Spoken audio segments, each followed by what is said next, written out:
Good morning, Nigeria. Welcome to another bright Tuesday morning and a fresh edition of Daybreak Live right here on Dominion Television. It's October 14th, 2025. I'm Oluwayemi Adelako. Always great to start the day with you as we bring you the stories, conversations, and perspectives shaping our nation. All right, I am Samson Balogun. Together, we will take you through the top stories, insightful discussions, and in-depth analysis of the issues making waves across Nigeria and beyond. Whether you are watching from home, the office, or on the move, we are glad you have chosen to start your day with us on this dial.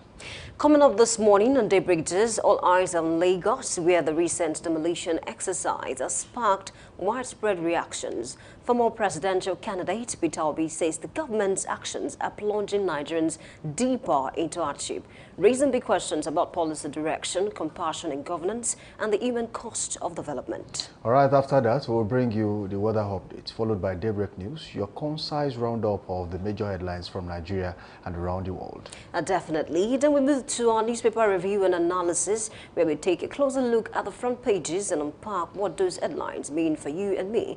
Joining us for that segment is Oluwaseun Oluwole, a respected public affairs analyst and advocate for good governance. And for today's big story, when protectors become predators, the crisis of trust in Nigeria's security agencies, will be examining the growing tension between citizens and the security institutions meant to protect them, why trust has eroded and how it can be restored. Definitely. To help us navigate this important discussion, we'll be joined by Dr. Kunle Okonla, a seasoned security expert and public affairs analyst. He will share valuable insight on the state of our security system and the urgent need for reform. Right, and that's one conversation you definitely don't want to miss on this dial. And of course, we'll wrap things up with Trend Watch, a quick look at what's buzzing on social media and on the street. So, wherever you are, stay tuned. Daybreak Live remains your trusted companion for news, insight, and perspectives. Yes, you're watching Daybreak Live on Dominion Television. Let's get started. All right, we shall get started. By the way. What's that face for? You know, interesting things are happening in the country, and most definitely, you just can't help but, comment when you need to comment. But then there's so much to talk about today. We might not touch that particular one. But let's talk about Lagos State. Demolitions here and there, and people are asking questions. What exactly is causing all this? And then, sometimes you feel, are they really necessary? And if they are necessary, what are the measures put in place for those whose properties have been demolished? These are questions some people, big names in the country, like Peter Obi, they are asking. And some other people, even within Lagos, are also saying, look, if you are demolishing properties, what exactly do you have in place for the people? Okay, I think it's a very good one, and I love that you're talking about this, this particular, because I watched videos online and I saw that a lot of persons are in a terrible state. And I also read the reports that say some of them were not informed, though I'm still trying to, I know investigations are ongoing on this matter, because I'm finding it hard to, ponder on to say some persons were not informed. It's a thing to inform people and for them to say, okay, maybe the government or these people will still change their mind, let's not do anything. But then if they're not informed, I don't think that's proper, according to the Nigerian Constitution. But away from that, speaking of Peter Obi, he came out to say that, this is unjust, it's unfair, and of course, this can harm the lives of people. I remember there was a time in Ibadan, this particular market, Ogupa Market, very close to us here, when the former governor, the late governor, Ajimobi was in power, there was a demolition, but then these people were informed. And of course, even apart from the fact that they were informed, a lot of them, it took them months, some years to come back, as a business person, because it was a lot of them.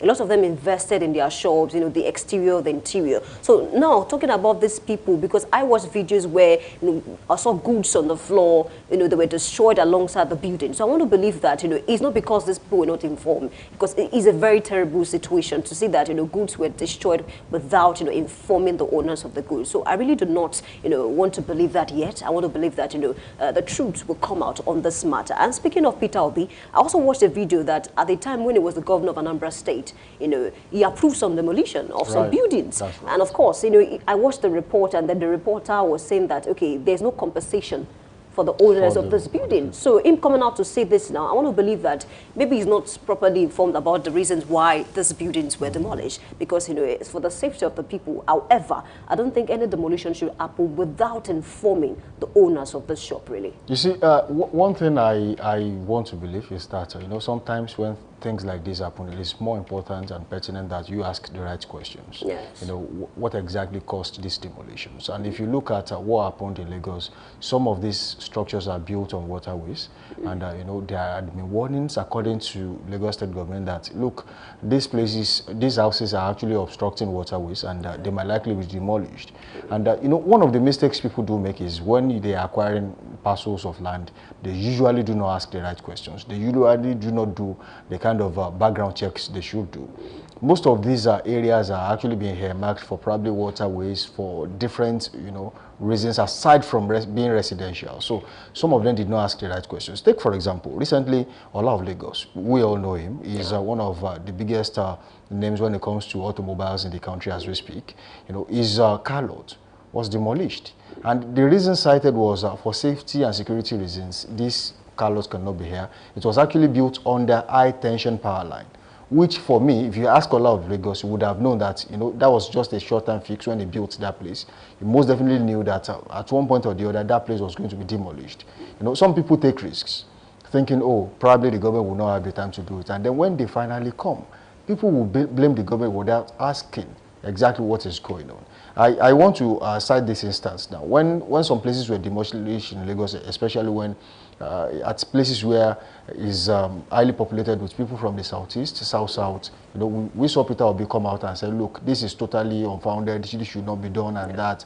And then when that of Ola of Lagos happened, I have not seen a statement from Peter Obi that said, oh, look, why did you demolish this place?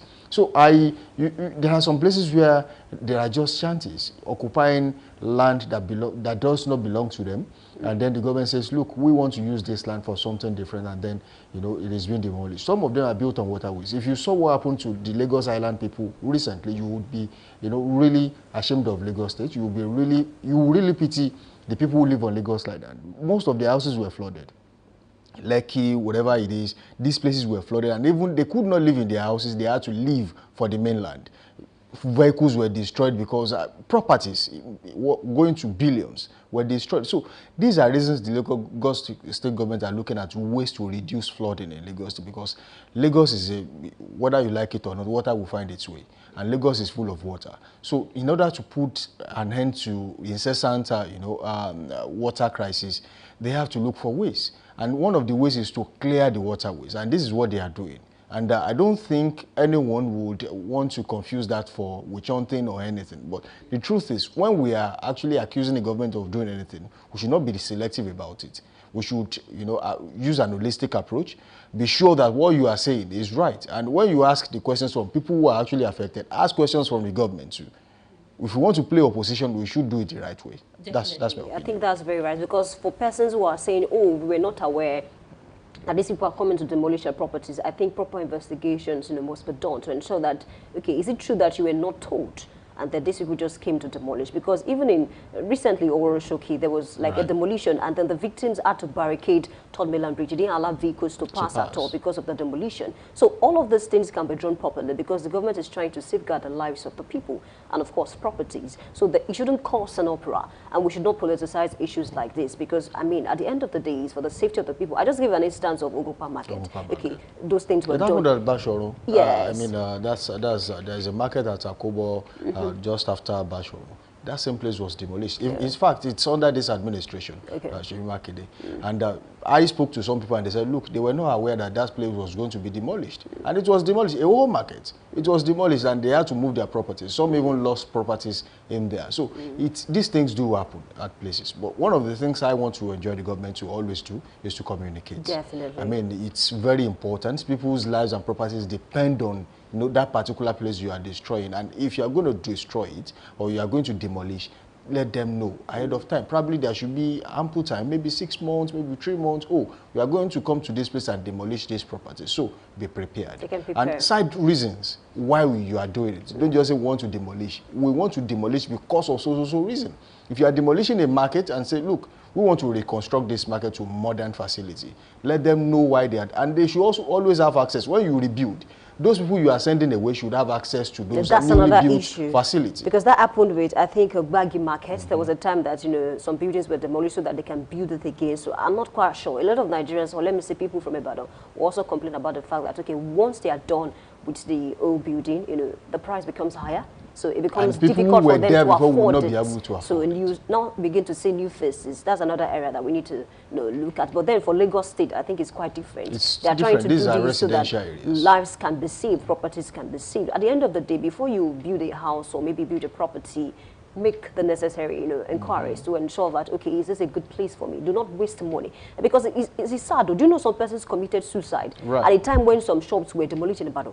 They committed suicide because they could not fathom how they're going to start their lives again. Some persons, it took them years to start over again as a business person. One more thing is, if the government should inform you, we are coming to demolish this place, please, you might not find it very easy, but then find a way to evacuate your goods, because it's easy to start over even if you're able to pack your goods. And for persons whose goods were demolished in Lagos, I want to believe that if the investigation is done and then they find out that they were not informed, maybe the government can find a way to compensate them fairly so that they can have something to start with. You really need to see structures being demolished, especially in Lekki and some other areas. It was sad. Billions of naira. Let's not talk millions of naira. Because I was about to smile when you said millions of naira. They're actually worth billions of naira. And you begin to wonder, where are these people going from here? Where will they start from?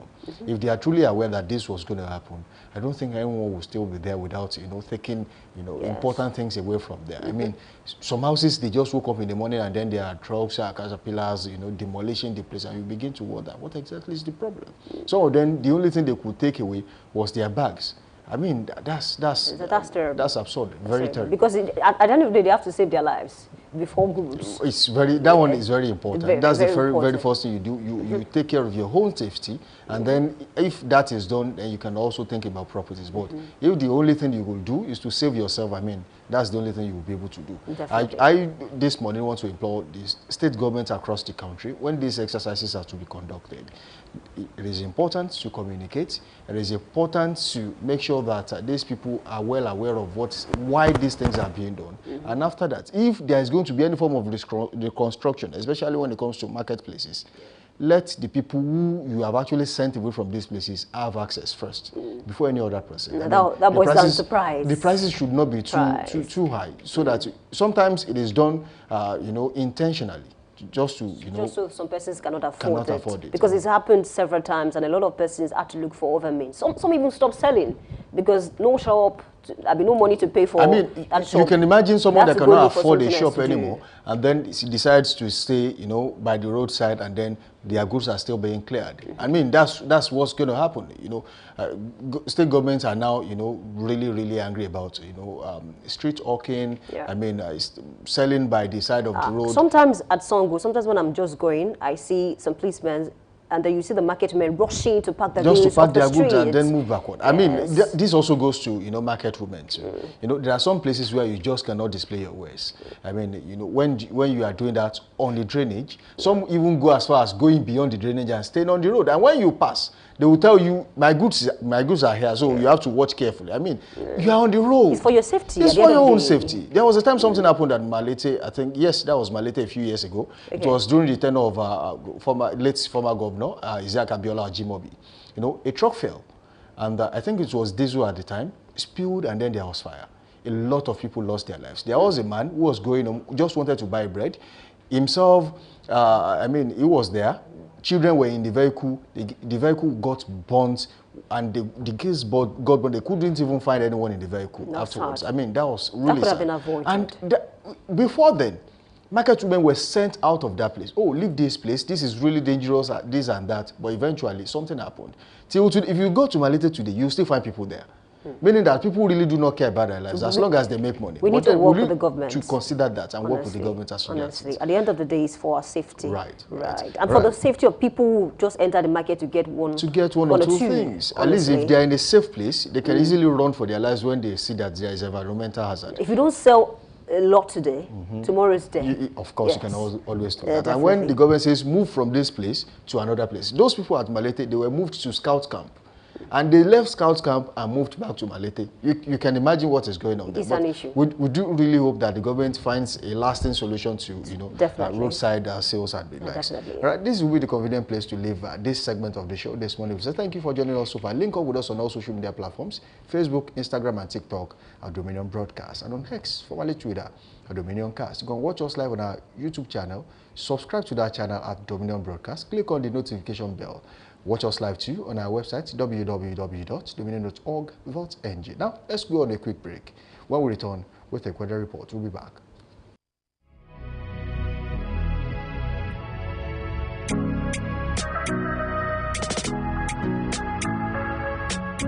Need a professional space to bring your vision to life? Dominion Television Studios offers state-of-the-art facilities perfect for your next broadcast, commercial, corporate video, or live event.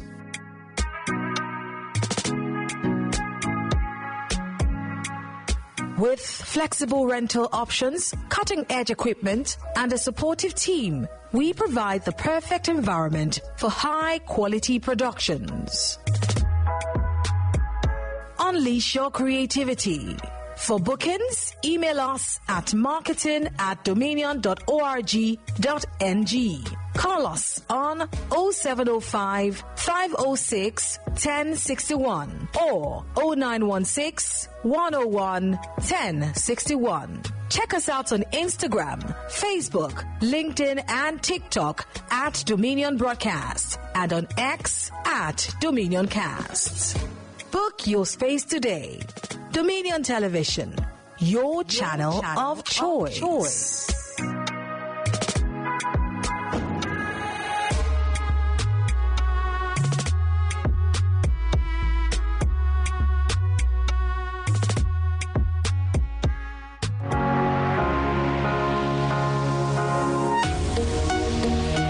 Live from the heart of the action. Welcome to the nerve center of Next Level Broadcasting.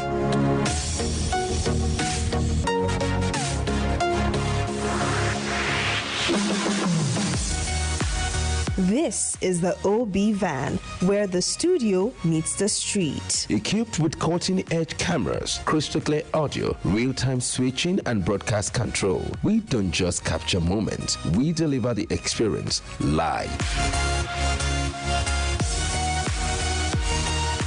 Anywhere, anytime, from stadiums to red carpets, breaking news to buzzing festivals, weddings, birthdays, and all sorts of ceremonies. We bring the world to your screen in real time. It's not just a van, it's a complete mobile production house, a command center, a broadcast beast. This is more than a broadcast. This is the OB van difference. Live, loud, limitless.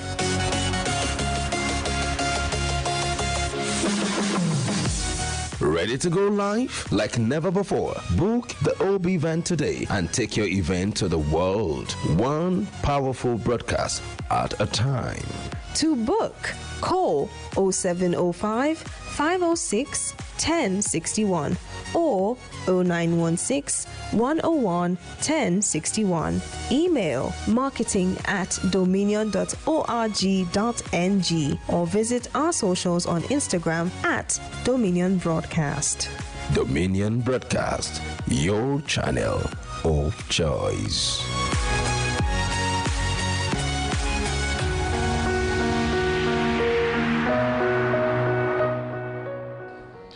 All right, welcome back from that short break. The show is still Daybreak Live right here on Dominion Television, your channel of choice. Now it's time to take a report on this style this morning. I will start with the ancient metropolitan city of hospitality, Ibadan. This morning, as weather currently feels like 23 degrees Celsius in Ibadan. Later in the morning, it will rise to 26 degrees Celsius, cloudy right here in Ibadan today.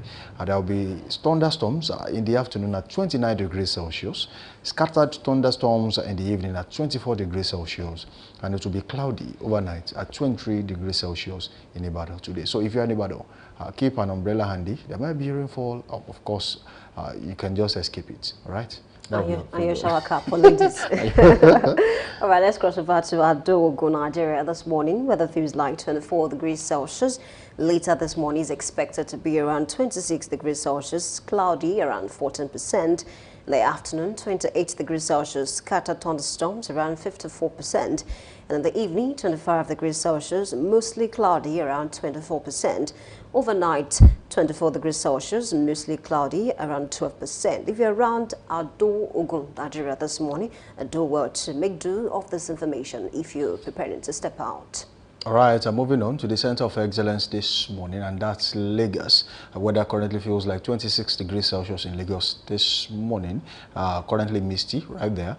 And later in the day, it will rise to 28 degrees Celsius, and by night, 24 degrees Celsius in Lagos. Humidity is expected to be around 91%, and the wind speed at 3 km per hour, dew point at 24 degrees Celsius in Lagos today.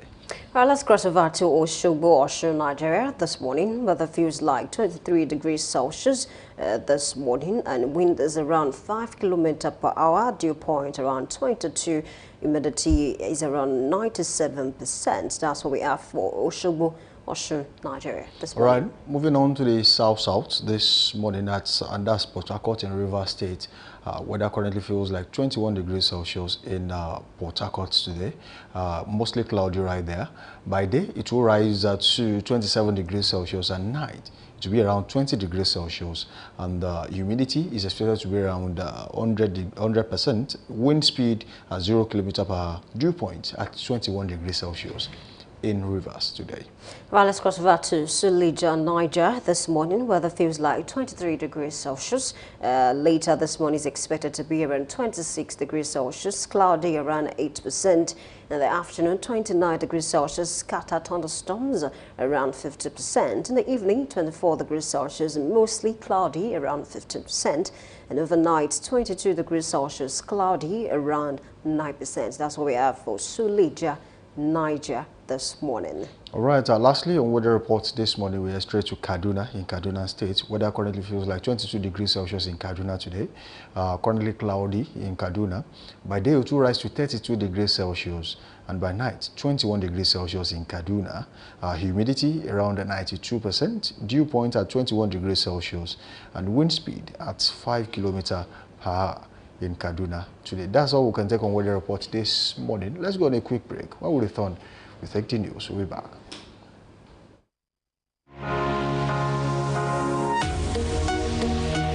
Live from the heart of the action. Welcome to the nerve center of Next Level Broadcasting.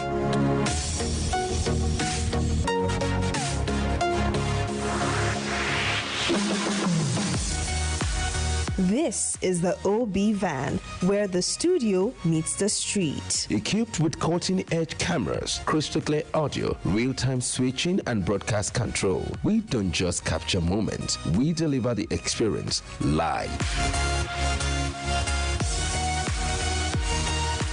Anywhere, anytime, from stadiums to red carpets, breaking news to buzzing festivals, weddings, birthdays, and all sorts of ceremonies. We bring the world to your screen in real time. It's not just a van, it's a complete mobile production house, a command center, a broadcast beast. This is more than a broadcast. This is the OB van difference.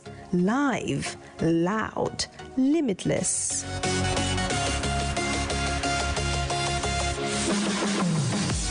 Ready to go live? Like never before. Book the OB van today and take your event to the world. One powerful broadcast at a time. To book, call 0705 506 1061 or 0916 101 1061. Email marketing@dominion.org.ng or visit our socials on Instagram @Dominion Broadcast. Dominion Broadcast, your channel of choice.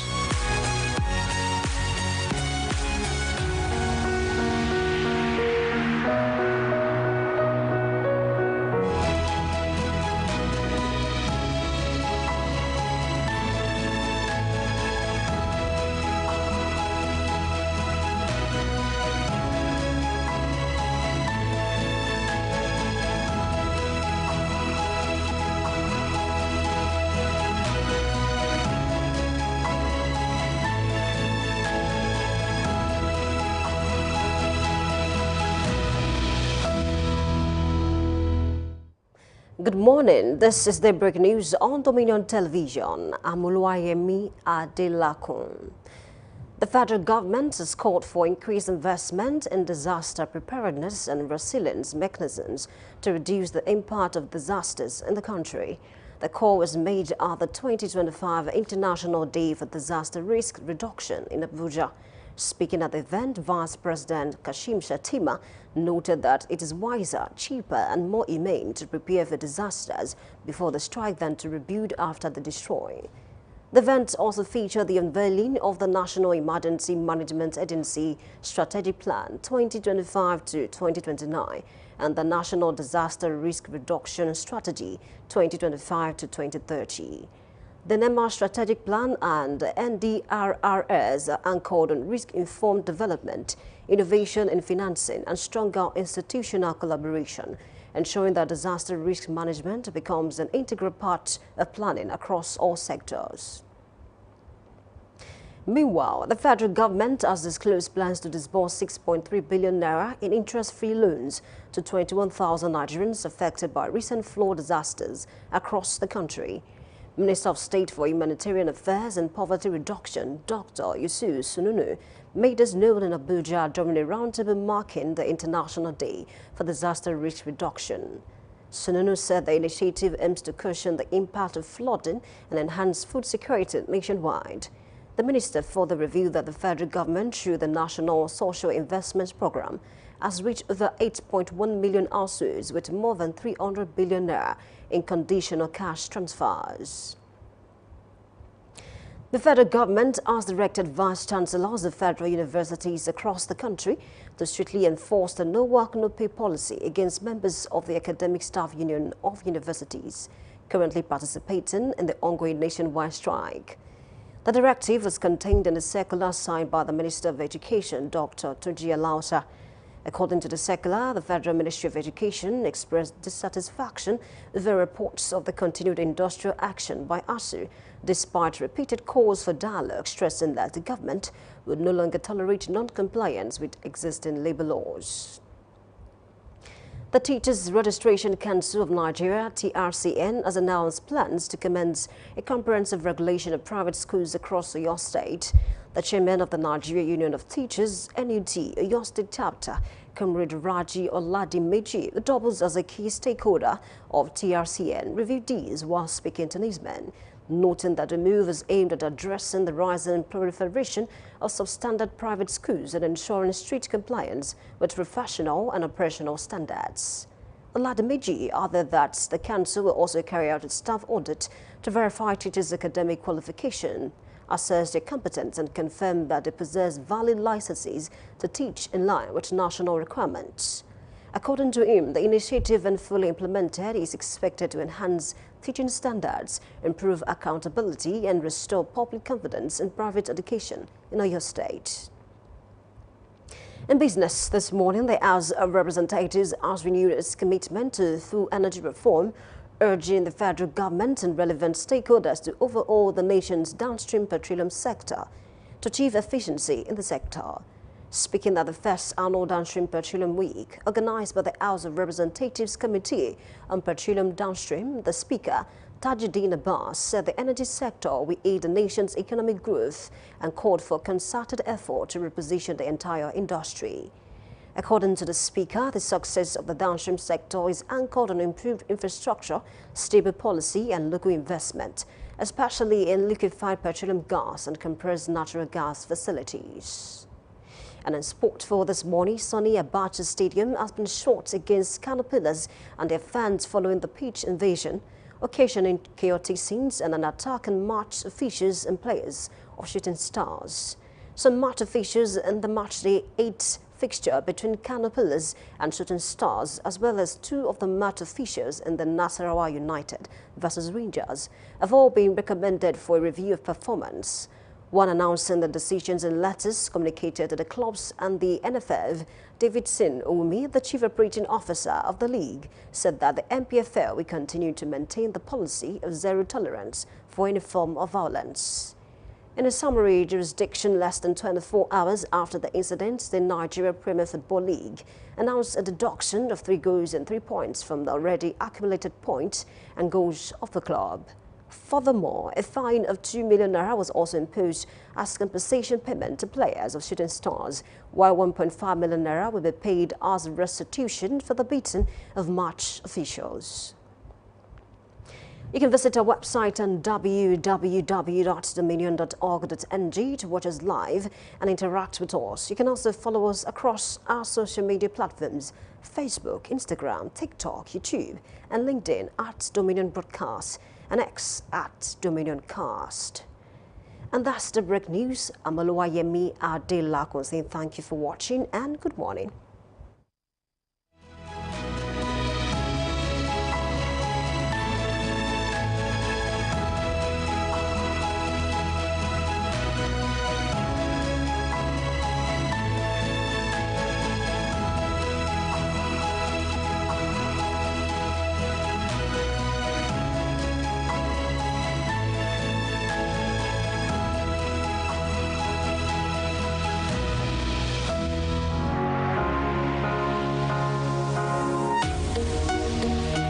Live from the heart of the action. Welcome to the nerve center of Next Level Broadcasting.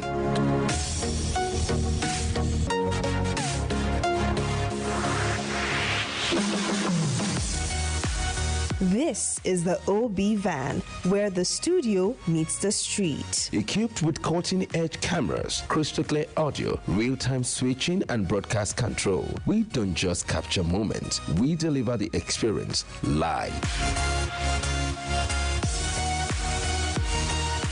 Anywhere, anytime, from stadiums to red carpets, breaking news to buzzing festivals, weddings, birthdays, and all sorts of ceremonies. We bring the world to your screen in real time. It's not just a van, it's a complete mobile production house, a command center, a broadcast beast. This is more than a broadcast. This is the OB van difference. Live, loud, limitless.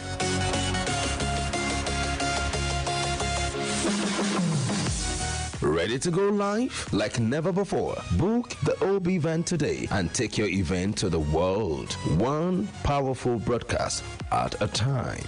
To book, call 0705 506 1061 or 0916 101 1061. Email marketing@dominion.org.ng or visit our socials on Instagram at Dominion Broadcast.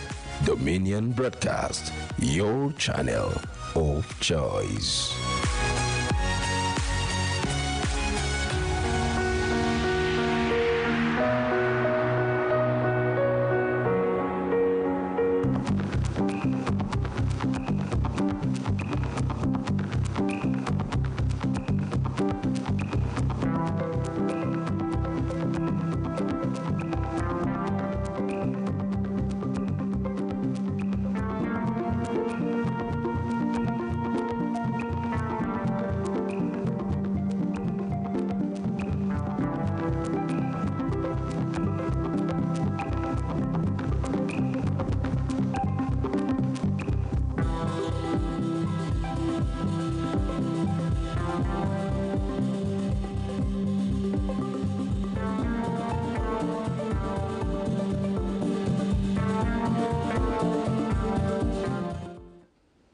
Welcome you back. Thank you for staying with us this morning. This is Newspaper Headlines Analysis. And I'm not alone in the studio. Soon enough, I'm going to introduce my guest this morning, my public affairs analyst and person of Oluseun Oluwole. Good morning. Good morning. Good morning. All right, please stay with me. Let me run through the headlines. Let's start from the Punch newspaper. I have this one that says 2027 opposition splits over NAS poll shift plan. And that headline has this rider. NAS bill seeks to move presidential governorship polls to November 2026. PDP and NPP alleged a new extension plot. ADC LP differ. Another headline is saying, as a strike grounds varsities, federal government clamps down. A retired AIG leads probe into killings by Osun and Motekun. Another headline is saying, slain husband's family slams Tinubu's pardon for Miriam Sanda.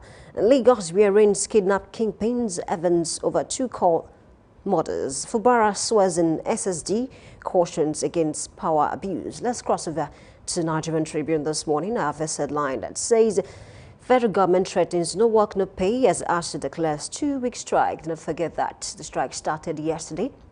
And of course, I read the reports where the federal government has directed all the vice-chancellors of the federal universities across the country to enforce the policy of no work, no pay. I watched an interview yesterday evening where the president of ASU in Pewuna, where he said that the federal government cannot threaten us and we're not going to succumb to that. So regardless of what the federal government is saying in terms of no work, no pay, the strike continues. Away from that headline, I also have this one that says presidency confirms Edun's CBN governor leads Nigeria's delegation to World Bank IMF meeting. Don't forget, there were a lot of controversies surrounding the Minister of Finance to say, okay, the president is trying to replace him. But then I read a story this morning where the special advisor to the president, Sunday Diary, said he spoke to Mr. on phone, and then he can assure Nigerians that he's getting better and will soon come back to his duties. Away from that, I also have this headline that says Nigerians set for alternatives over scarcity of cooking gas. Let's cross over to Salient Times. I have this headline that says Tinubu mourns Reverend Maupai, he was late PFN founder, as one of God's general. Honestly, I think the family released a statement yesterday to say that the general has gone to bed with the Lord. He died October 6th. That was last week. This evangelist, has helped to raise money, for the kingdom. Away from that headline, I also have this one that says, Imba, Enugu cabinet members join APC as Sunday Udeokoye resigns from the PDP. What is going on with the PDP? It appears that the PDP is set to lose more governors to the APC. What's the fate of that political party come 2027? I'll have my analyst speaking that very shortly. I also have this headline that says Lagos residents grown as cooking gas price soars to 3,000 naira per kg. The final headline for this morning, I have this one that says National Assembly proposes November 2026 presidential governorship elections, a new electoral act amendments. Allow me start with that particular headline. Welcome on board this morning. Good morning. All right, let's start from, you're welcome. Let's start from this headline that says the National Assembly is proposed in November 2026 for presidential and governorship election. Is that a good development, looking at what it takes to prepare for an election, really? Actually, over time, we've seen changes in the dates of elections. So if at this time around, they are now planning or proposing to now shift it to November, to me, that's not a very good development concerning the date itself, because when you take a look at the dates, we are getting closer to the Yuletide season. And that's exactly around the Yuletide season, the Yuletide corner. So going to November 2026 for an election of that magnitude, of that sort, should have been maybe in the middle of the year or the first quarter of the year, or the second quarter, but not pushing it to like November, whereby we have the Christmas coming in and everything, whereby everything will be heated up, and we are going towards the holidays, and there'll be much festivities and work overload, and people are trying to go on holidays, trying to put work aside. So putting it, I don't think that's a very good development concerning the electoral act, whatever it is they're trying to do with the electoral act. But maybe they will still consider.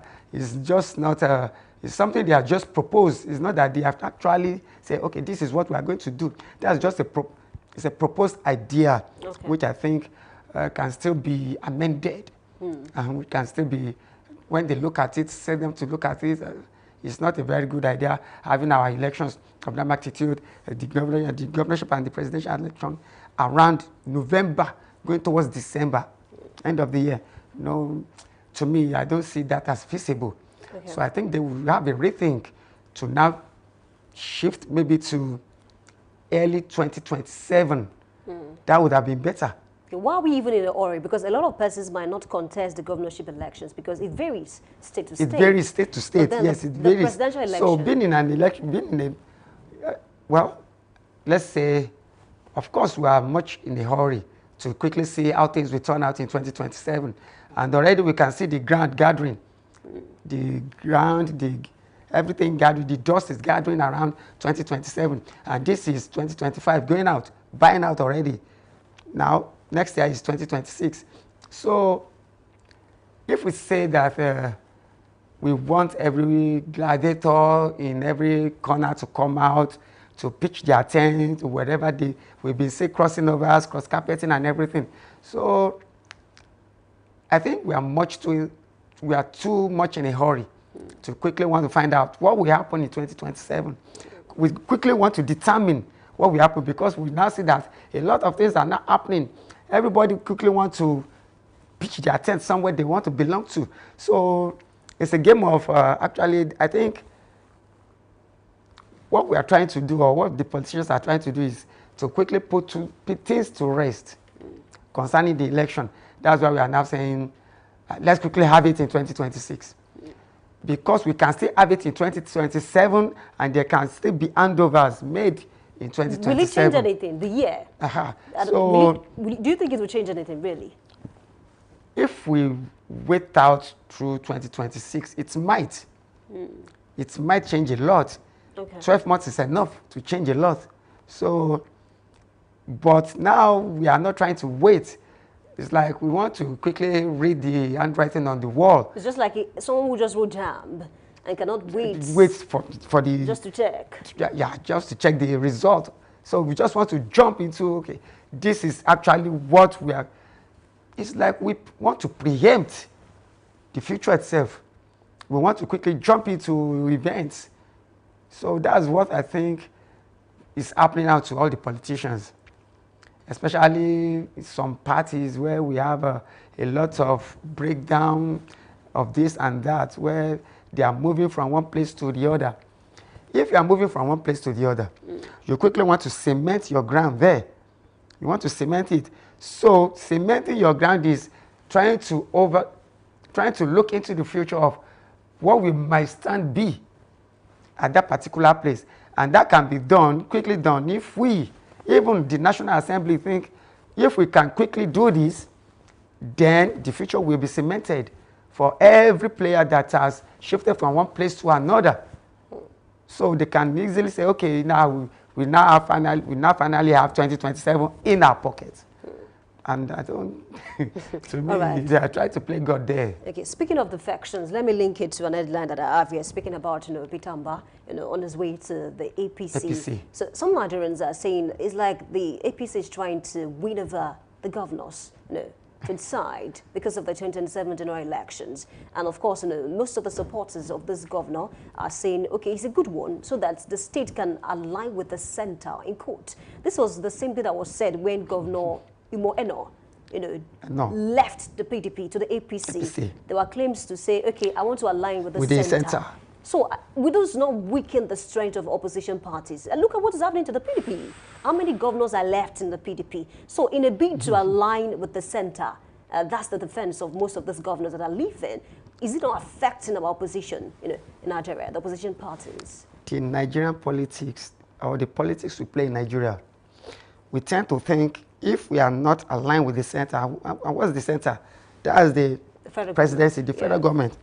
Now, the major party is APC and is in power. Well, we now think, most governors think, if I'm not aligned with the presidency, my dues might not come to me as a state, as a governor. I might not fully get what should be attributed to me, to my state. So, telling the people, telling the state people, I mean the public, that me crossing over from the party that brought me in as your governor to this place is because of you people. I want to align. That is pure lies from the pit of hell, I would say.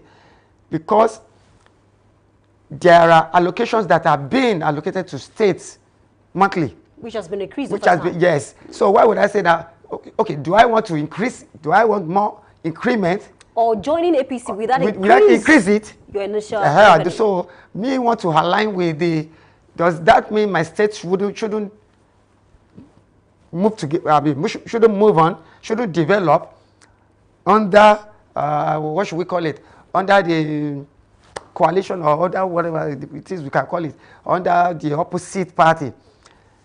Being in aligned with the center, that doesn't make sense to me. When you are saying that, okay, because of the presidency, that's why I'm now cross-carpeting to this party. What about the party that brought you in? Whether they have crisis, whether they don't. Remember, that doesn't mean the interest of your party or the interest of your state will be undermined by the federal government. No, it has never been. No state has ever been undermined. The interests of any state have never been undermined because they belong to the opposition. It has never been. But you're now saying you want to align with them. What will it do? Will there be anything extra to add to the state when you are now aligning with the federal government? It doesn't make sense. It doesn't improve. It doesn't increase whatever it is that you want to say about the state. And it doesn't decrease it or diminishes it, however, in any way too. So aligning with, giving excuses of alignation with the federal government is just a lame excuse. Okay, what about his claim that, I think Oshomole made a statement to say, when you move to the APC, your sins are forgotten. Is that a window apart from revenue? Okay, let us put it this way. Maybe there are some sins that have been committed by these governors. Okay. And they want that to be expunged. Okay. But have the federal government actually come out to say, okay, you've committed any sin and you need to join us if you want us to expunge all your actions, all your past actions or whatever that you've done? None has ever been alleged. So now, even the idea of your sins, that is just pure, that is even more criminal than anything, that when you join us, your sins will be forgiven. Does that now mean that whatever it is you do, you can get away with it if you join us, so we can now do whatever it is that we can do and get away with it because of this party? That statement should be looked into. Sir, what do you mean? Does that mean you too, if we put the satellite on you, we'll definitely find some cans, some worms in your cans, and you don't want us to take a look at, that's why you are not at this party? But I've never seen all these talks about governors joining APC. I think the mere fact is that this party is going down. And that is due to the interest and the mindset of the people at the party or in the party. Number one, the interest of the party has been thrown out. And everybody now think, I can actually do what I want. The leadership crisis. The leadership crisis and everything.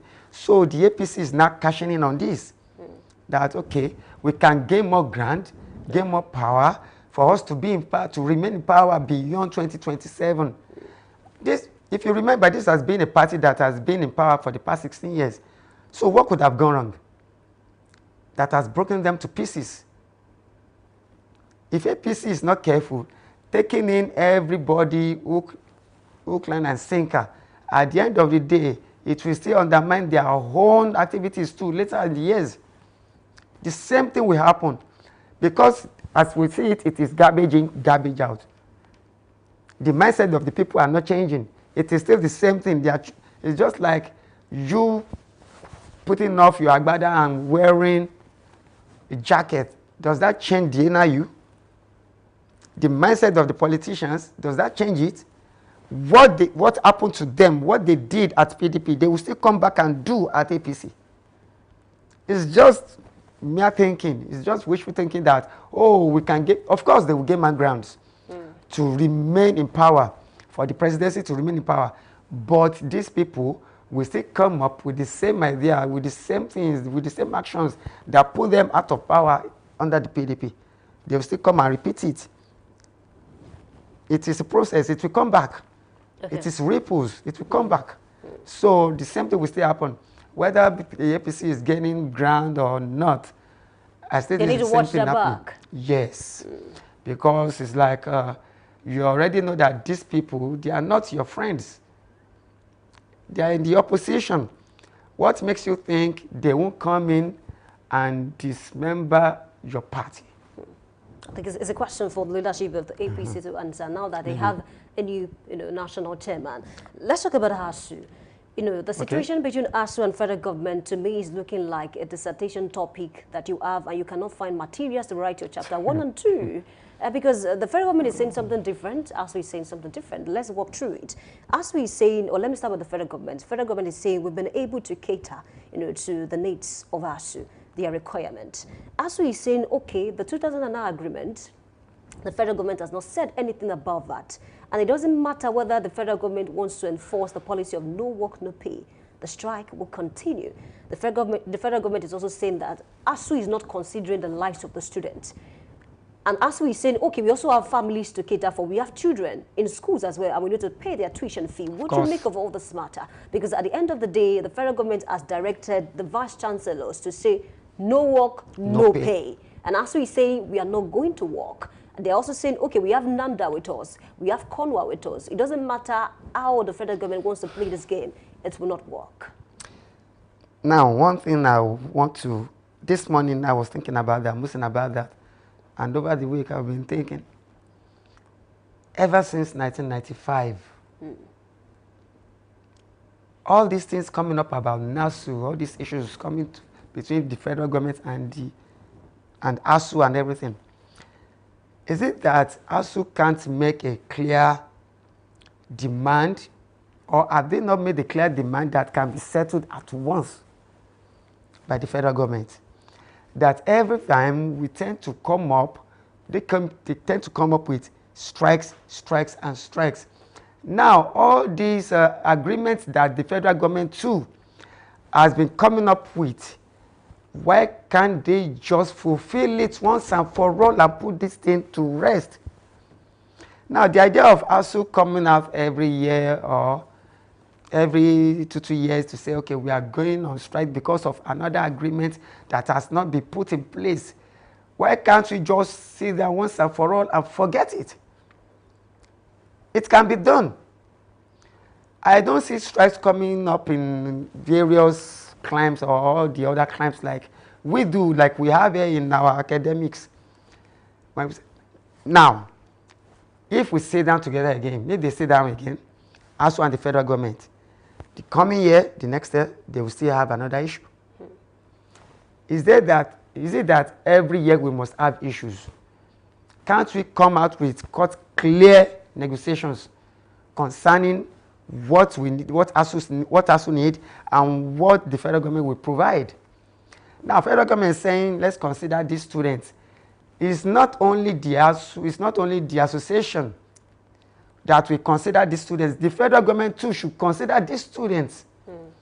It is not a one-sided show. It's a two-sided thing.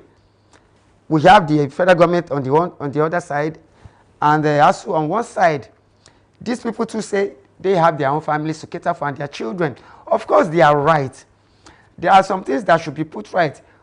Now, if you take the general or the normal topic that will come up is the pay of any political office holder is more than that of our lecturers. The people that even train our people to be in such places. What is their take-home pay? What is the, what is the package that we give to them that should make their own life even more better?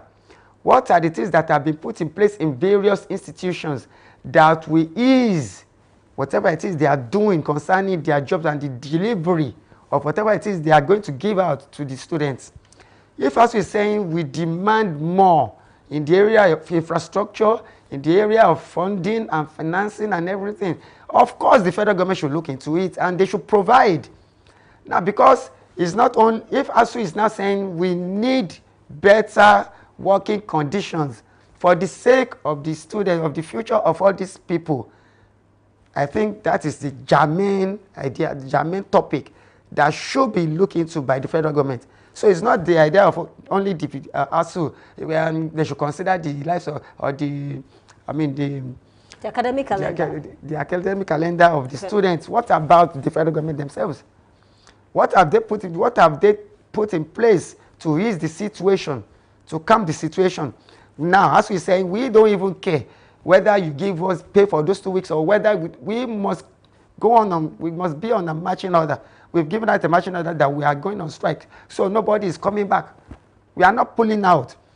Now, federal government is saying, for those 2 weeks, if you don't, of course, when you have not been paying us, what has happened? I'm even surprised that the federal government is saying the vice chancellors should enforce no work, no pay. The vice chancellors not part of ASU. Are they not part of ASU? So it's conflicting. So I don't know what the federal government is.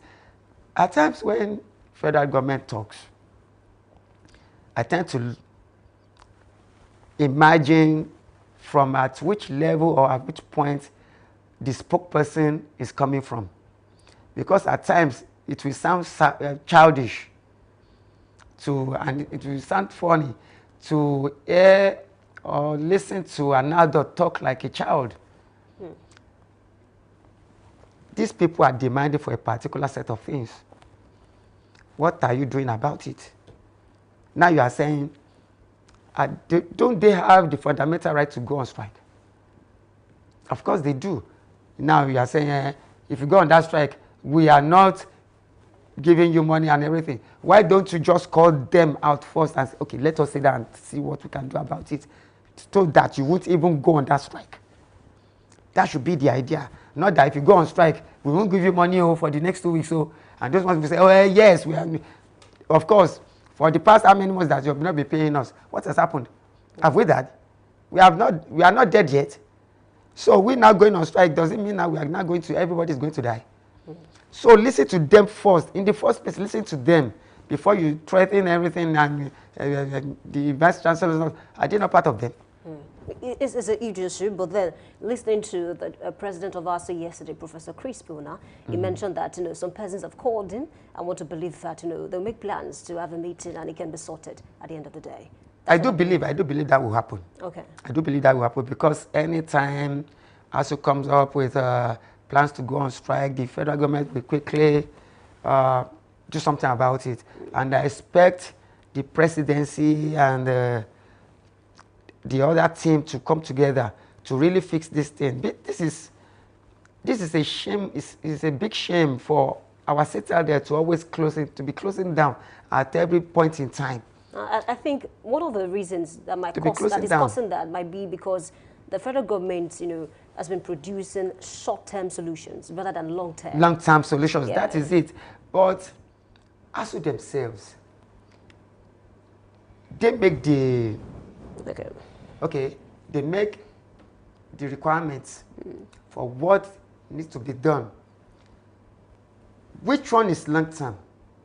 Which one is short-term? These are your demands. You are making the demands. Okay. And when federal government is coming out to attend to all your demands, to look into it, why can't you yourself prefer a longer and lasting solution to the demands that you are making, rather than making it in the short term? And when that time is off, you go back on another strike. It's a serious issue. Let's just hope that both of them need to sit down and take a look at it and find a solution to this problem. All right, thank you for being a part of the segment this morning. Thanks for having me. Oluseun Oluwole, a public affairs analyst and a commentator on national issues. It's time to take a short break. I want to appreciate you for being a part of this segment. When we come back, this story will come up. My name is Oluwayemi Adelagun. Thank you for staying with us.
Need a professional space to bring your vision to life? Dominion Television Studios offers state-of-the-art facilities perfect for your next broadcast, commercial, corporate video, or live event.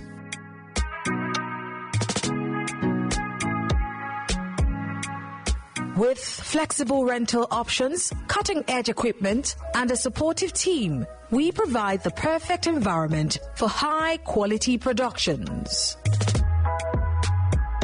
Unleash your creativity. For bookings, email us at marketing@dominion.org.ng. Call us on 0705 506 1061 or 0916 101 1061. Check us out on Instagram, Facebook, LinkedIn, and TikTok at Dominion Broadcast and on X at Dominioncast. Book your space today. Dominion Television, your channel of choice.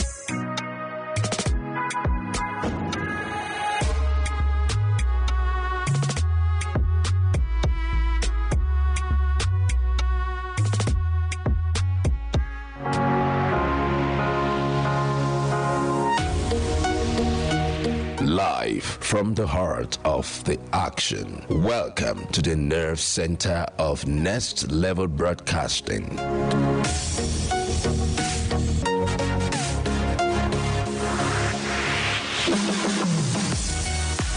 This is the OB van, where the studio meets the street. Equipped with cutting-edge cameras, crystal clear audio, real-time switching, and broadcast control, we don't just capture moments, we deliver the experience live. Anywhere, anytime, from stadiums to red carpets, breaking news to buzzing festivals, weddings, birthdays, and all sorts of ceremonies. We bring the world to your screen in real time. It's not just a van, it's a complete mobile production house, a command center, a broadcast beast. This is more than a broadcast. This is the OB van difference. Live, loud, limitless.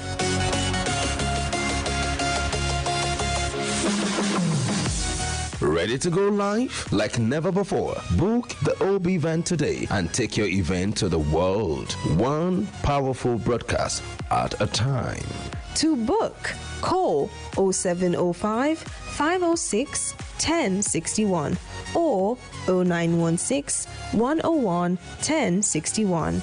Email marketing@dominion.org.ng or visit our socials on Instagram at Dominion Broadcast. Dominion Broadcast, your channel of choice.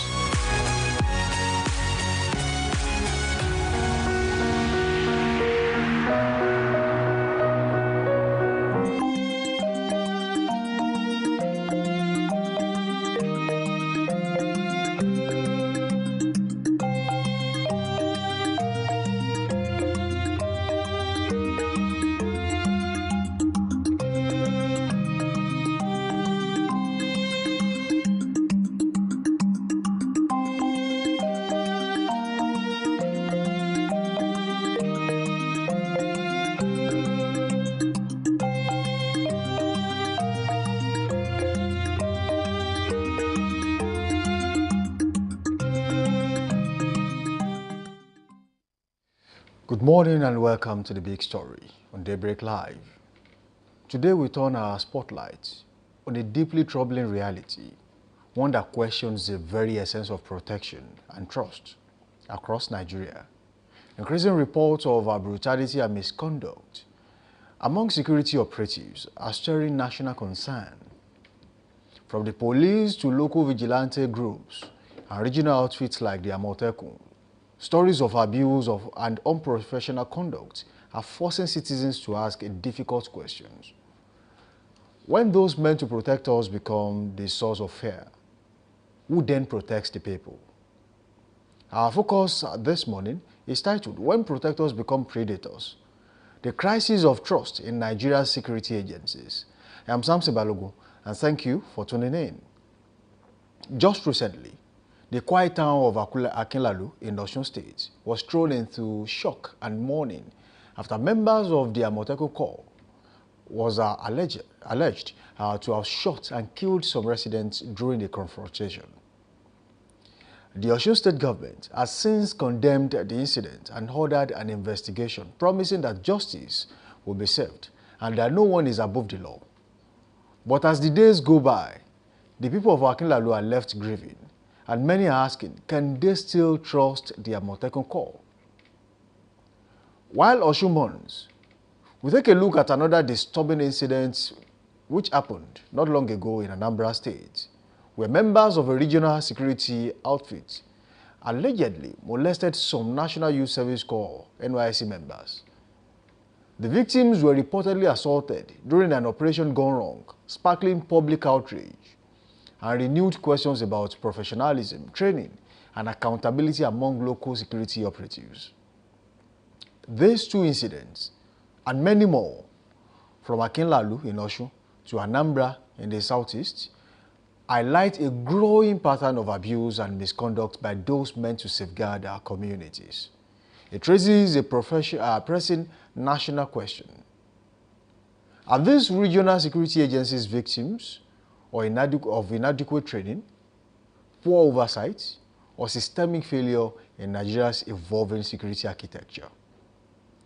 At the center of it all are ordinary Nigerians, citizens who simply want to feel safe. The voices from Akinlalu and the cries of those NYSC members in Anambra echo one truth: protection must never come at the price of a fear of violation.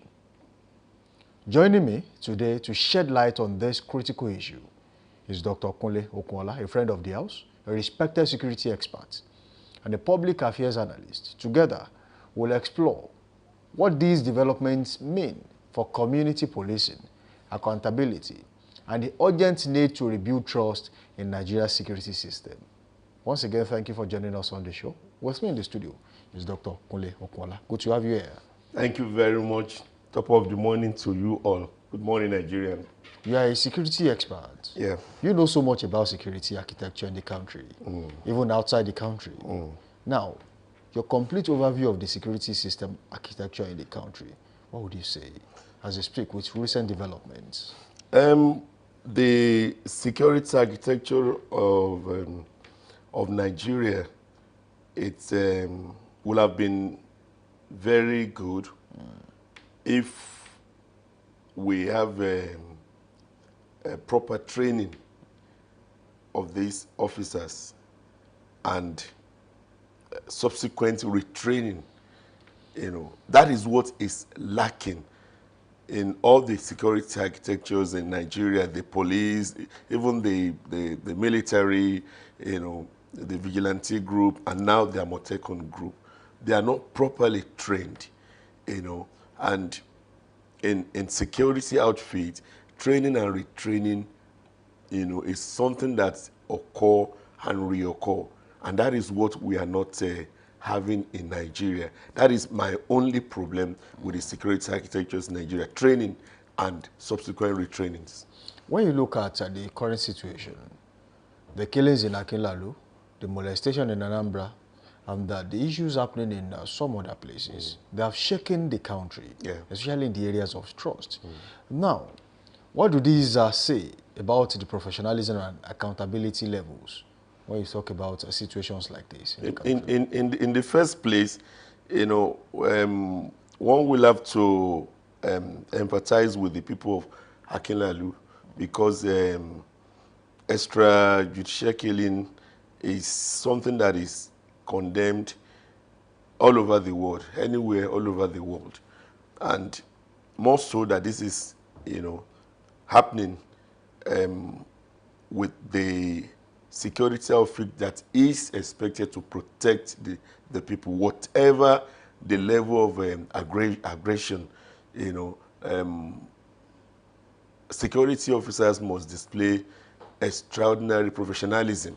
You know, we have seen cases in the Western world when the people during protest, you know, would be physically assaulting the police officers, and they display the level of professionalism. You know, they are not shooting at sight and things like that. You know, so we are not there yet. You know, but we are working towards it. But we are not there yet. Professionalism is lacking, and it's because of training and retraining, like I said, that is not happening in Nigeria. I know, you know, training and retraining costs a lot of money in Nigeria, but it is worth it. Whatever is worth doing is worth doing well. If we are going to float, you know, regional security outfit, and we are claiming, I mean, we are clamoring for, you know, state police, then we must be willing to put all hands on deck. We must be willing to train these people and to retrain, especially when you are going to trust them with guns, you know, with weapons. Then we have to train them on the use of it.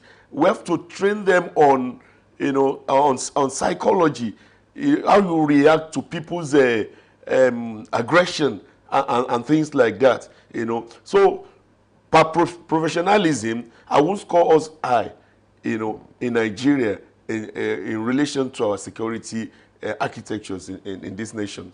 Okay, now very quickly, when these regional security outfits were created, Amotekun in the southwest, Ebubiago in the southeast, they are meant to complement the effort of the police in the country. Where did it go wrong? What really happened? We cannot outrightly condemn, for instance, Amotekun just because of this incident. You know, if I'm going to score Amotekun on their performance since the inauguration, I am going to score them very high.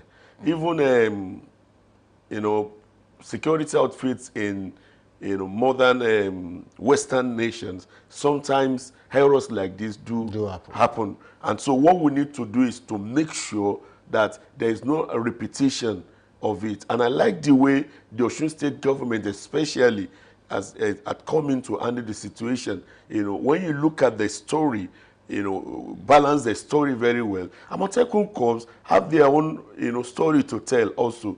All right, and the people of Akinladu also have their own story. So it's the work of the, you know, the committee set up to investigate, to really know what happened. You know, the Amotekun are saying that on Monday, that was a day before the incident, they received a distress call from a farmer, you know, that there were unknown bandits on his farm, and they were about taking his farm produce. You know, that was the distress call put across to the Amotekun. Remember, in that village, there was no police station, and that is also an aberration. There is no police station within that community. There are villages in Nigeria who share police stations. Yes. The police station is somewhere in between. In between. About 3, 4, 5 villages share the same police post. Which should not be. You know, so the people had to, I mean, the farmer had to beckon onto the Amotekun Corps. And in fairness to them, they hurriedly went to the place in response to the distress call. And on getting there, they apprehended 2 of the, you know, so-called bandits, allegedly. And during the course of arrest, one of them escaped. And after interrogation, they discovered that the one that is apprehended was a son of a notable retired military officer in the village. So they escorted him home, all right, to make further search of his home. Maybe they're going to get weapons or whatever. And when they got home, he overpowered them, maybe with his men, overpowered them and ran away. He made away with 2 rifles belonging to the Amotekun Corps. All right. So the following day, on Tuesday, when the incidents happened, they were going back to the village, you know, to retrieve those guns. And when they got there, the road was barricaded, and they met with stiff resistance, and there was dual exchange of guns. And this was what led to the death of, you know, unfortunate death of 4 people, 3 of the same family. That was the report of the Amotekun. But the people of Akinladu says that, you know, Amotekun people came and started shooting sporadically. And that was what led to the death of these people. Now, you know, I believe that the investigation panel will have to get the holistic view of what really happened and do the right thing. What I am not particularly happy about, it's playing politics. We play politics with everything that happens. And human lives are too sacred to play politics with. And this is something that must stop in Nigeria. We play politics with human lives. You know, when the sitting governor is from a particular political party, if anything happens, the other parties, they politicize the situation. They politicize the situation, which should not be. You know, before you know it, there's a call from Abuja. You know, there's the Inspector General of Police response. Taking interest in the case. Yes, sealing off the Amotekun offices. And that is not done. You know, you are further breaking down, you know, law and orders. You know, because this is what the people of this community relied on, and you are sealing the offices. How many times have the police made this kind of a mistake? Do you seal the police stations of the police? So we should stop politicizing situations. A particular senator representing the place came up belonging to another political party and saying all sort of things. No, let's approach the situation that has happened. You know, there is an offense in court committed. You know, let the investigation panel look into it and tell us. But that does not mean we should, because of this that has happened, now remove Amotekun completely. What of all the good things that they have done in the past? And there is no place in the world that this kind of mistake does not happen. All right. How many of these problems stem from situations like maybe harming unqualified personnel, or that stems from recruitment standards? Thank you very much. You know, that's another issue in Nigeria. Are we getting it right when it comes to recruitment into security? We are not getting it right. We are not putting the round peg in the round hole. We are not doing that. You know, I've seen the situations, you know, during even police recruitment, that people, I mean, sons and daughters of very notable, you know, individuals in Nigeria who were never part of the training exercise. During the day of passing out parade, you see them in uniform, you are wondering, where are these people? And once you do that, it's a fundamental problem, because you are putting people, these people in charge of people's life who does not even know anything about, you know, about the call.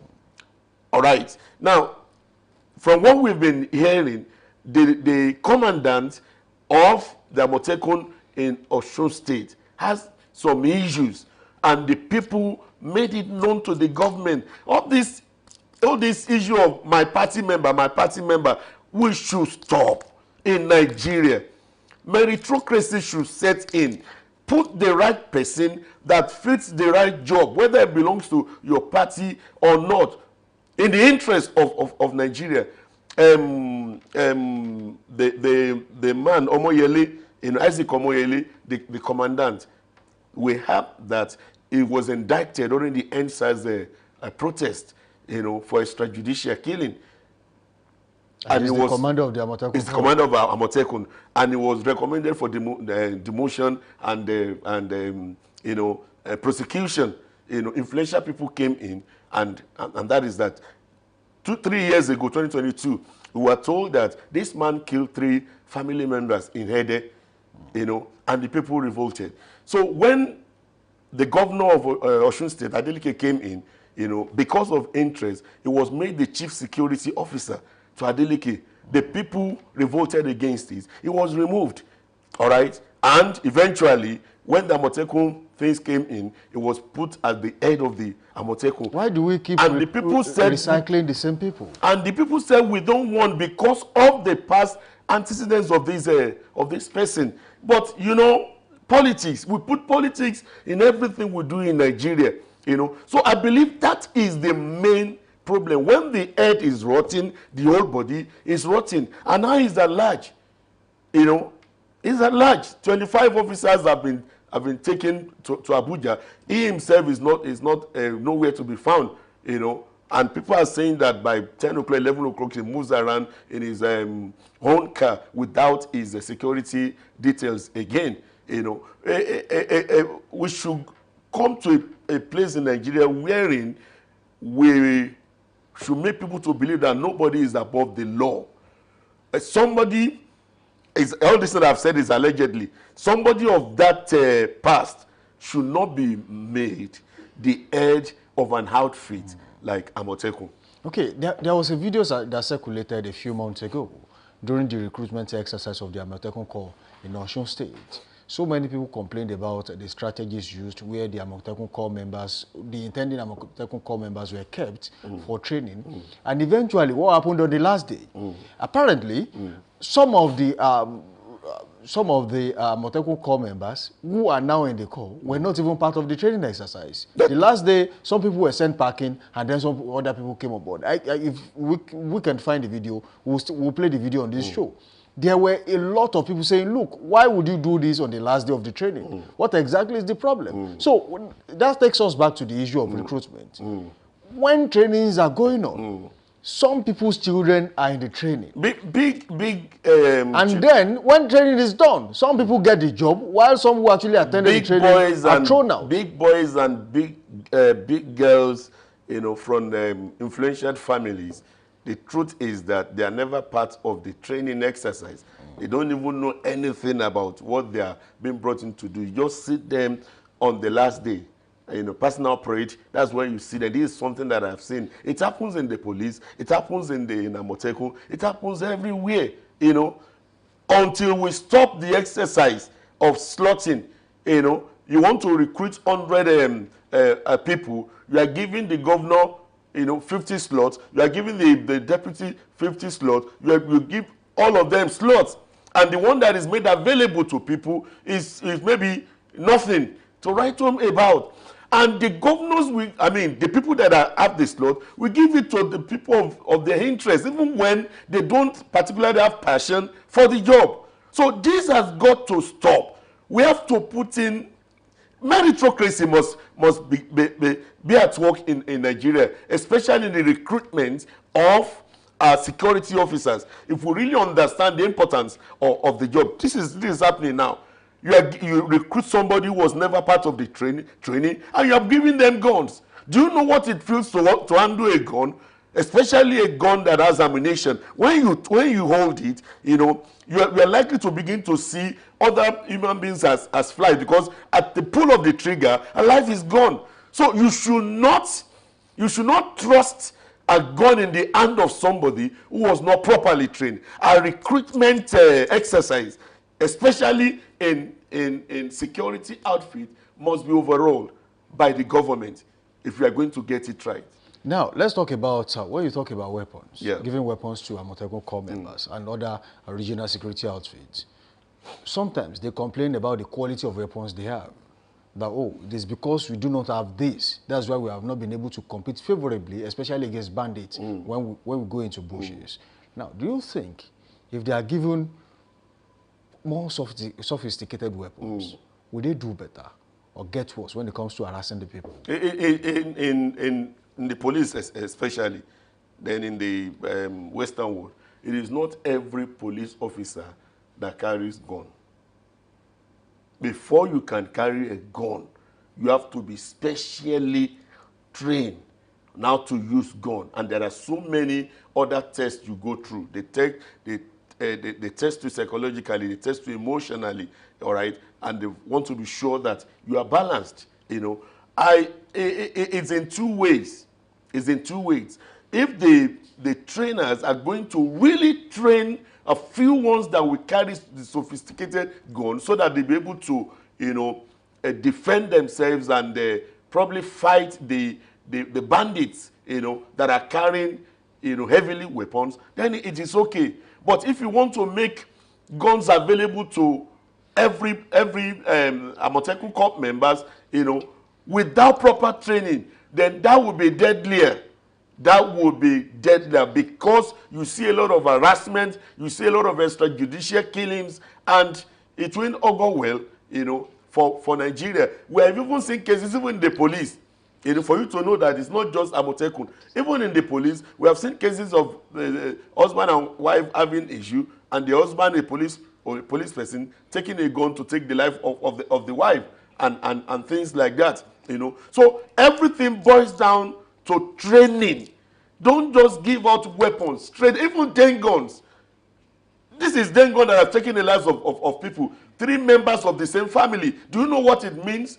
3 members of the same family. Osun State government is saying we're going to compensate. How do you compensate for life? Is it money or food that you are giving the person to compensate for life? These things shouldn't have happened at all. And it's the fault of the government. It's the fault of those that are responsible in recruiting these Amotekun Corps members, because the members are not properly trained. And when they are not properly trained, they won't deliver well. Could this recruitment, recurring abuse when it comes to recruitment, yes, could it be pointing to a larger picture of a national issue? It is. It is pointing to a larger picture of a national issue. Every parastatal in Nigeria, you know, is endeavored with this issue. Everywhere. I've seen somebody that went to a particular state teaching TESCOM, whatever, in a particular state, and, you know, did the first written test, second written test, and by the time you do 1 to 3 written tests and about 2 interviews, you should have an overview of the people, you know, that we were together with, because, you know, larger numbers will be cut down. And by the time the list came out, he said he saw names of people that were never even part of the first test at all. These are big boys from big homes. So what is happening in recruitment in Amotekun Corps is a reflection of what is happening in every parastatus in Nigeria. And we have to stop that if we are going to have effective working system. Now, for people who lost loved ones in Akinlalo village, and some who have been traumatized by losing loved ones, yeah, what form of justice should they be expecting as we speak? When people say that justice... And will justice ever be enough for the people of Akinlalo? Justice will never, ever be enough. For that mother that lost 3 of her children, you know, 2 boys and a nursing mother, what do you want to give? At the end of the day, you know, the governor will give them money. The senator has sent foodstuffs to them. Will that bring back, you know, the loved ones that are dead? No. You know, but justice must be served in the sense that the perpetrators must be brought to book. So if the perpetrators are brought to book and they are punished, then it will serve as a deterrent to other people that might want to do the same thing. And we kind of bring a solace to the family that, oh, we did not suffer in vain. At least the government tried. That is the essence of, you know, of justice being served. You know, the perpetrators must be brought to the book. And it must not be done secretly. It must be done openly, because they killed openly.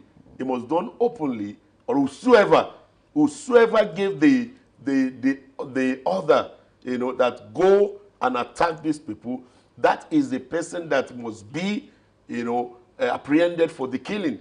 Dr. Kuliokola, yeah, let's take this video back a little bit. Okay. That was the recruitment exercise that was done when it comes to Amotekun Corps recently. Let's watch this video and then you comment on that. Yeah.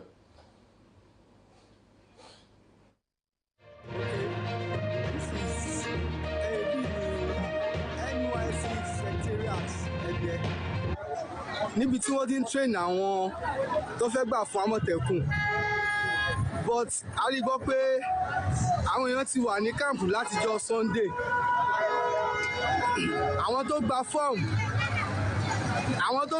tó fìlì fọ́ọ̀mù àwọn lélẹ́yìí ṣùgbọ́n kó tó di èní yìí àwọn olóṣèlú àwọn PDP wọ́n take over everything wọn ò jẹ́ káwọn tó gba fọ́ọ̀mù kọ́ rí sí Àmọ̀tẹ́kùn ṣe ìṣe ni wọ́n lọ kó àwọn candidate wọn wá àwọn tí ò gba fọ́ọ̀mù tí wọn ò lé orúkọ wọn láti ṣẹ̀ṣẹ̀ bẹ̀rẹ̀ àwọn ni wọ́n lọ kó wá Ahmed àwọn tí ò gbà fọ́ọ̀mù àwọn ni wọ́n lọ kó wá tó fi ń replace àwọn tó gbà fọ́ọ̀mù. àwa tá a ti wá bẹ́ẹ̀ àtijọ́ Sunday láti wà bẹ́ẹ̀ àtijọ́ Sunday láti wà bẹ́ẹ̀ wọ́n dẹ̀ fi yàjẹ́ wa ẹtí yóò lè fi àwọn. a gbọ́ wípé àwọn kan ẹ̀ṣẹ̀ dé láàárọ̀ yìí. àwọn gangan náà kó wa dé nínú mọ́tò. wọ́n dẹ̀ ti wà nú ilé. a gbọ́ pé nínú àwọn tó wà nú ọgbà bóyá nìkan kú àbẹ́yàn méjì. That was people who were meant to be a Àmọ̀tẹ́kùn Corps in Osun State. On the last day of the training, they were locked out. And some other people were taken into the venue. That was the NYSC center in Ede. You could hear them yourself. That's the kind of situation we found ourselves in the country when it comes to recruitment. And we talk about job racketeering. We talk about the who do you know syndrome in the country. Is this how we want to continue doing things? It is really sad. Dr. Kunle Okola, you heard what they said. Unfortunately, they spoke in Yoruba. Yes, Yoruba can be translated. They were saying that they've been there. And on the last day, which was on a Sunday, they were locked out of the training facility and some other people were brought in. And the PDP hijacked and took over what was meant to be a peaceful training exercise for the Àmọ̀tẹ́kùn Corps. And that's the result you are seeing in Osun. Isn't that so, Doctor? It's actually disheartening. It is disheartening seeing this kind of a thing happening, live at this time with the level of insecurity that we are experiencing. I believe that, ordinarily, any reasonable person will take the issue of, security seriously. We've been battling Boko Haram. There is ISWAP, there is Lakwama, there is bandits, kidnapping, almost everywhere. It used to be northeast, northwest, north central. Now it's coming down Kwara State, and it's coming down. So I want to believe that any leader would take the issue of security seriously. And look at what is happening. You want to recruit officers. You've been training some people. And at the last day, you brought some people that were not even part of the training. And these are the people that will be given the job. And there is nothing these people can do about it because it's ordered from above. This is disheartening. We can't continue like this as a people. What do you expect from such people that are never trained? What do you expect from them? It's just like sitting on a gunpowder ever since in Osun City. This is not the way the founders of Àmọ̀tẹ́kùn. This is not the way. Is that division they had? That's not the vision they had. This is not what Arakuri, Rotimi Akeredolu suffered for. This is not what the governor of Oyo State, suffered for. This is not the way it's supposed to be done. Something must be done. There must be a total overhaul of Àmọ̀tẹ́kùn in Osun State. What should be done generally to Àmọ̀tẹ́kùn Corps in the southwest, and how does the government, how should the government rebuild trust, especially with the people of Osun State as we speak? Generally, the recruitment exercise must be looked into by the government. When I say recruitment, it's not just the recruitment of the officers, all right, but the even the commanders, the leaders, people are inducting the How do you get a job as a commander of the Àmọ̀tẹ́kùn Corps as a political appointment?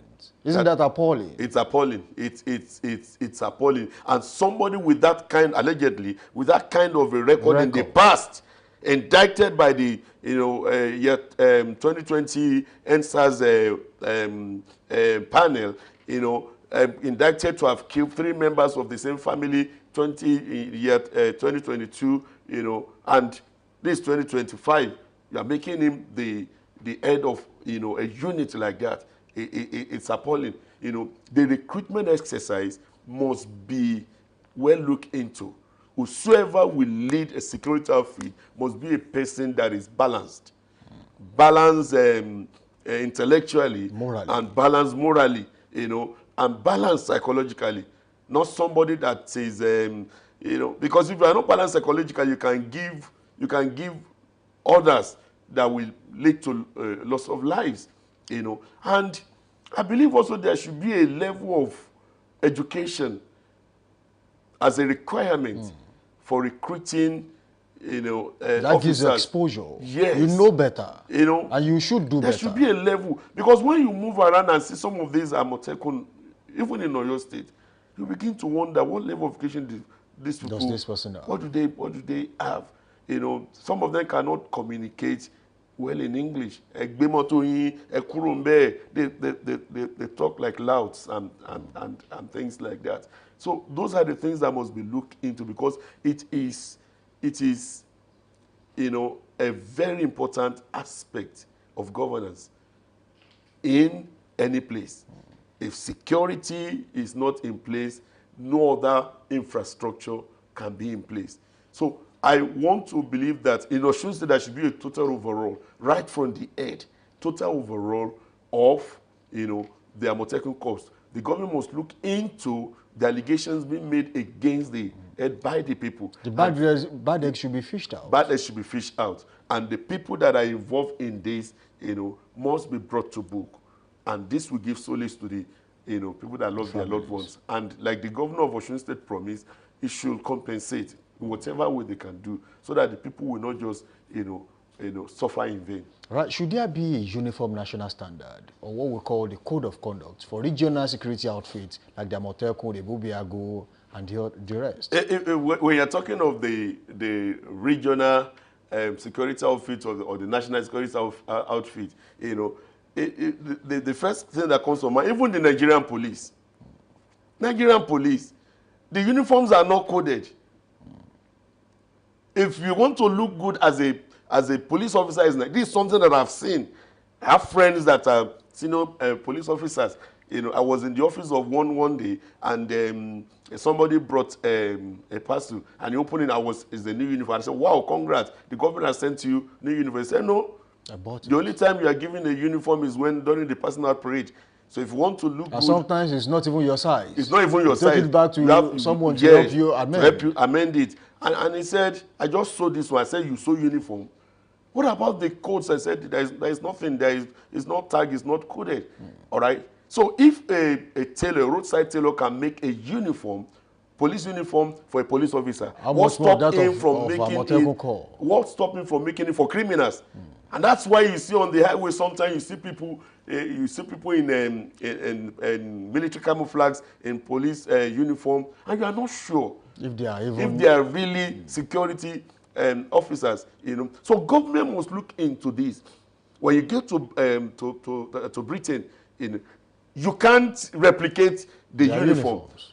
How do you want? It's just like Naira notes now. There are codes there, you know. So there are things that is only the government that should be able to do when it comes to uniform.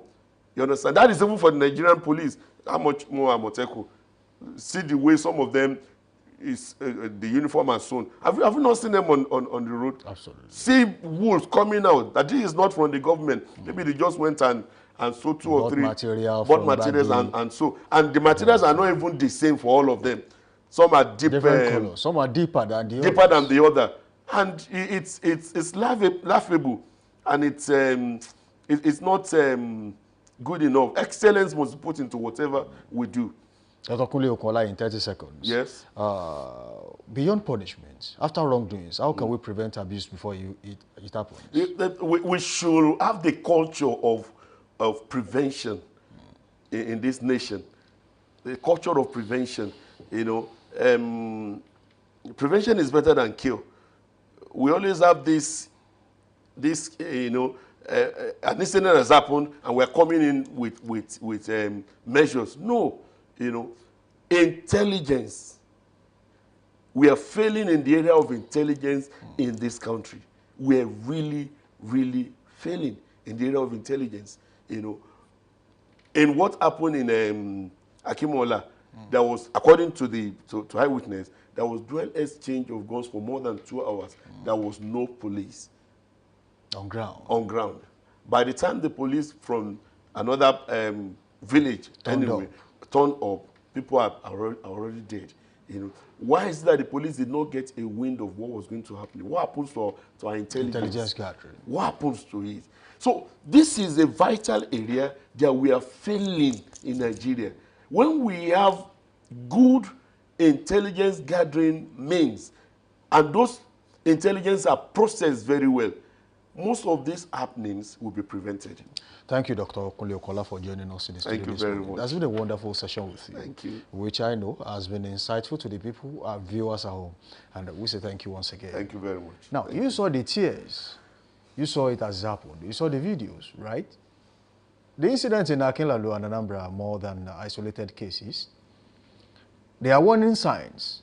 A reminder that when power is left unchecked, protection quickly turns into oppression. True security isn't defined by the uniform one wears, but by discipline, empathy, and integrity in service. Until those entrusted with our safety embody these values, the crisis of trust between citizens and security agencies will only deepen. Well, that's the big story this morning. When protectors become predators, the crisis of trust in Nigeria's security agency. I am Samson Balogu. Stay with us. There's more coming your way here on Daybreak Live. We'll be back.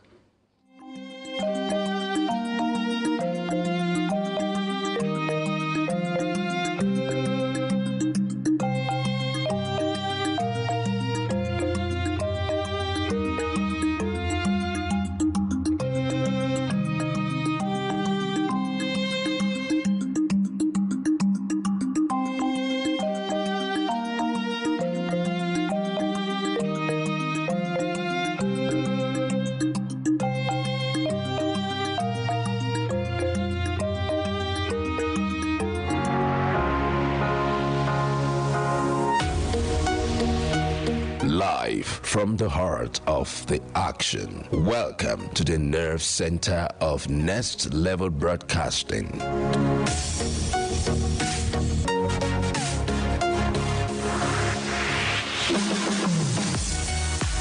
This is the OB van, where the studio meets the street. Equipped with cutting-edge cameras, crystal clear audio, real-time switching, and broadcast control, we don't just capture moments, we deliver the experience live.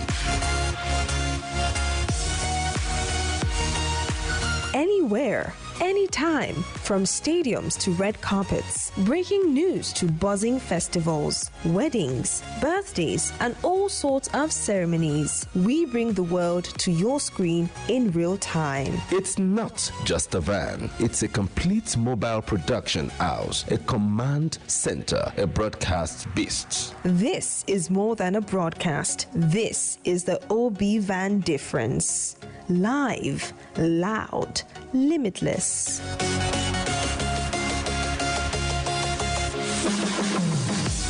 Ready to go live? Like never before, book the OB van today and take your event to the world. One powerful broadcast at a time. To book, call 0705 506 1061 or 0916 101 1061. Email marketing@dominion.org.ng or visit our socials on Instagram @Dominion Broadcast. Dominion Broadcast, your channel of choice.